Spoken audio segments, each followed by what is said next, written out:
Do you need an inside review of Wakanda Forever a week before it comes out? Would you like to learn the history of the amazing Dora Milaje? Or are you a rising content creator trying to understand how to grow? Either way, I got you. Hey, I'm Tez, and I got the chance to interview Karama Horne, or as you may know her, TheBlerdGurl. She's a talented author, journalist, and content creator. You may know her for her book Protectors of Wakanda, but I'll let her talk about that. We discussed her career and how she got started in the industry. We also talked about Wakanda Forever because she's already seen it. This is the first interview on my YouTube channel, and my goal is to bring y'all more interviews of diverse faces. If you like it, comment the most interesting part of the interview for you. Enjoy! Hey, I'm Tez. I'm here with Karama Horne, author, journalist, and content creator. How are you doing? I'm good. How are you? It's what is it? Day 2? Day 2, yeah. Of Baltimore Comic Con. So yeah, I'm good. I'm good though. Had a good day. That's amazing. So we're here, day 2 of Baltimore Comic Con, and so I wanted people to get an understanding of who you are. Can I ask you, what was your first job in the industry? Did you like it? My first job in the industry. Okay, it's weird because like I've been a geek my whole life, but I have a video editing background, and my first gig technically was I was subcontracted by Sci-Fi Wire to edit live stream and day of footage at San Diego Comic-Con. And it was like 2017, I think. 2016, 2017. And that was sort of my first big break because it's like where my hobbies kind of collided with my day job. And then Sci-Fi went on to ask me to produce a couple of shows for them. When I say show, I use that loosely. They were really like interstitials that came on the network, and then a few things on their YouTube channel. So that really kind of kicked off everything. Then I was already doing my own podcast, my own blog and stuff for TheBlerdGurl. Wow. But then I got to do their podcast. Like, it was the first time I was paid to be on a podcast on a regular basis. It wasn't a lot of money, but it was something.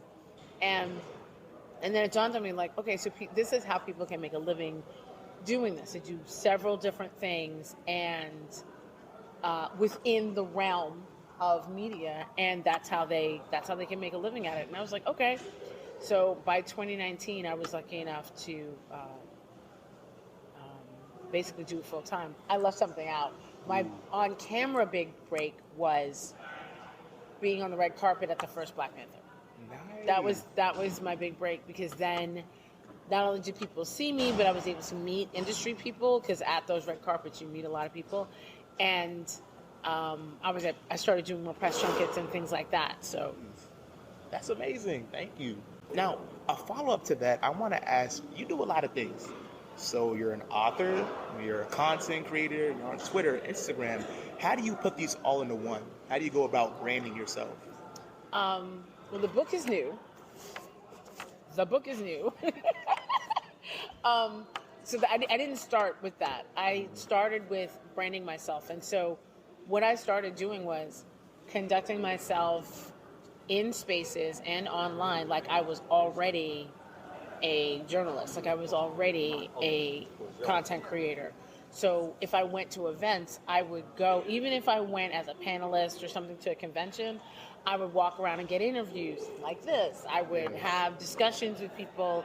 I would put in for panels and things like that and record them. And then that was all content. This is obviously before TikTok and everything. And I wasn't very good at being consistent. But what I was good at was getting really good talent to talk about what they were doing, because I was talking to a lot of Black talent that weren't, like, major outlets weren't talking about. So I would just reach out to them and go, let's have a conversation about your book. Let's have a conversation about your project. And that slowly led to their reps and their publicists going, hey, we want, like, they were very, my artist or my writer was very comfortable talking to Karama. Can they cover this, whatever? Mm-hmm. And then I mentioned the stuff that was happening with Sci-Fi. Yeah. When it came time, like, when I sort of got my break, people were asking, oh, do you have a reel? Do you have written work? And I was able to show my blog and videos that I created. And so I was using my content creation to build my own resume, so to speak, and show examples, because I was just lucky because in 2018 people really started looking for Black creators, and because we weren't getting opportunities, I couldn't show my work from like NBC or something. I had to show it from what I'd done. Yeah. So that's how I got started, and I try to get one thing to inform something else. So, for instance, if I'm writing content or writing a blog post, I put like 30% of my energy into making the content, and 70% of my energy into talking about it and advertising it. So I've been repurposing content since before it was cute. So so if I had a long blog post, I'd break that copy up into smaller pieces and put it on Twitter and put it on Instagram. If I had a long interview, I would make bites out of it and put it up on Instagram, or those audiograms, Yes.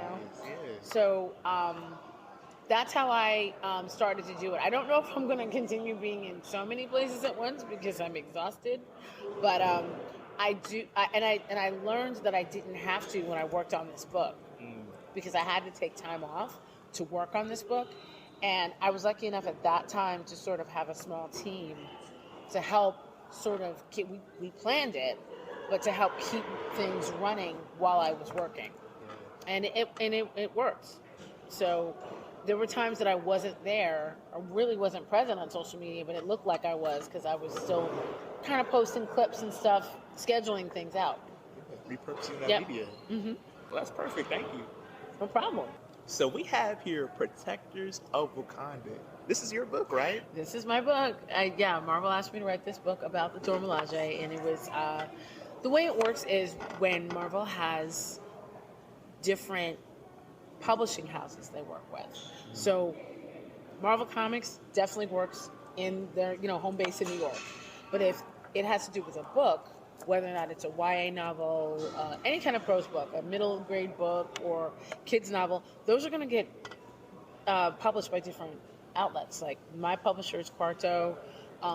There's also people get books published straight from Disney. Other people go through Simon & Schuster. So Marvel basically licenses out their name to have, and their characters, to world build, and I was lucky enough to be asked to write this story about the Dora Milaje, who are the elite guard of the royal family of Wakanda. But they do more than that, and that's what I wanted to cover in the book. That's beautiful. Wow. So with that, what is a major thing you want people to take away after consuming this? I think the two biggest things are, one, that there is a woman that created the Dora, and I was able to create that canon. And the Dora are not always fighting; they were always listening. So, a big part of what the Dora do is recon, and what do you have to know to be able to do recon? You have to know languages, you have to know stealth, you have to know counterintelligence, So that's as important as fighting with a spear. So I think a lot of people just think they just club people over the head with the spears, but there's more than that. For sure. And I wanted to explore how the women become Dora, how they graduate, what happens if they age out. If you don't die on the battlefield, what do? What's the Dora retirement plan? Wow, that's interesting. These are all questions I've had, and you also don't need to have read every single comic to enjoy this book. If you did read a lot of comics, you'll get some Easter eggs. But if you haven't read all of the Black Panther or Fantastic Four or whatever, you can still get something out of this. And so I hope people pick it up, they read it, and there's a lot of Wakandan history in it. It's not just the Dora. I was able to write about the 16 kings of Wakanda, kings and queens, I should say, of Wakanda. And I'm excited that people are taking to it and people are enjoying the book. That's amazing. Thank you. So I understand you already got a chance to see Wakanda Forever. I did. No spoilers. I was lucky enough to see a press screening, and it is an emotional journey. It's an emotional tribute, and not just to Chadwick. I think to Wakanda as a whole, to Black folks as a whole, and bring water. You're gonna need to stay hydrated and bring tissues because you're gonna cry. Oh, and it's a cool 2 hours and 40 minutes. So eat dinner before you go. If you don't eat before you see this movie, you will pass out. And do you have one word, maybe a couple words, that you could use to describe Wakanda Forever? One word to describe Wakanda Forever. Cathartic. I'll call it cathartic. Wow. Like after everything like we've been through in like 2020, you know, also it's cathartic. But you will not leave this movie the same way you went in. You just won't. You ain't going out after either. There's no like, oh, I'm going to go to this movie and we're going to go party. No, you won't. No, you won't. You can go home and rethink your life choices. Wow. You're not. It's like that. Yes. Okay, last, I'm going to hit you with some quick questions. Okay. So first, what's your favorite movie of all time? Oh, that's really, really tough. It is. Is it? Okay, yeah, it is. Because I'm thinking of like ones that were really good, ones that were slept on, or ones that were like really impactful. The movie that had a huge impact on me, I'm going to say, was The Matrix. Because it was just so out of the box. Not the most recent one. I'm talking about the first one. And I think it's just because not only was it combining things that I love, like sci-fi and fantasy, but also just tech. And so I think that's why it was one of my favorite. But that's a really hard question because, like, I could also say Black Panther. I could also say, you know, there's so many stories that I could, in movies that I think are amazing, but for different reasons. Mm-hmm. So I'm going to say Matrix and Black Panther are like neck and neck. Love that. For similar reasons. Okay, that's perfect. All right, next question. What is your favorite comic book character ever? Honestly, I think one of my favorite comic book characters is Darwin from the X-Men. And that's why I have such a big problem with X-Men First Class, because they killed him so easily. And this man has the ability to basically recreate the molecules around him. Like, and Sebastian Shaw has never been that strong. So it made me mad that they took him out. He's one of my favorite characters. Also underrated. I think now especially, I think Okoye is one of my favorite characters now for obvious reasons. And Blade. Blade, yes. Yeah, the original start to the MCU. Fight me. People don't know that. Some people say Iron Man, but technically there could be no Iron Man if there wasn't Blade. Mm-hmm. Last thing, what is a major event that you're looking forward to? Whether that's a movie coming out or an event you're going to, a project you have. An event that I'm really excited about, I really should say a show, is the movie Blade. Yes, I'm also really excited when everybody else can see Wakanda Forever and I can talk about it.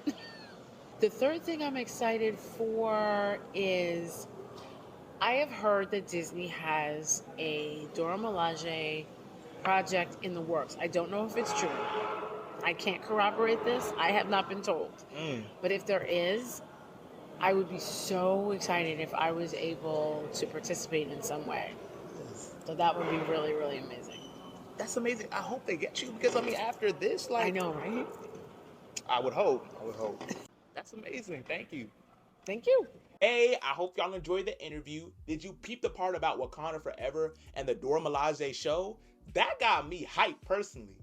But I hope y'all enjoyed it. Follow me on all socials at Tez Talks and follow Karama on all socials at TheBlerdGurl.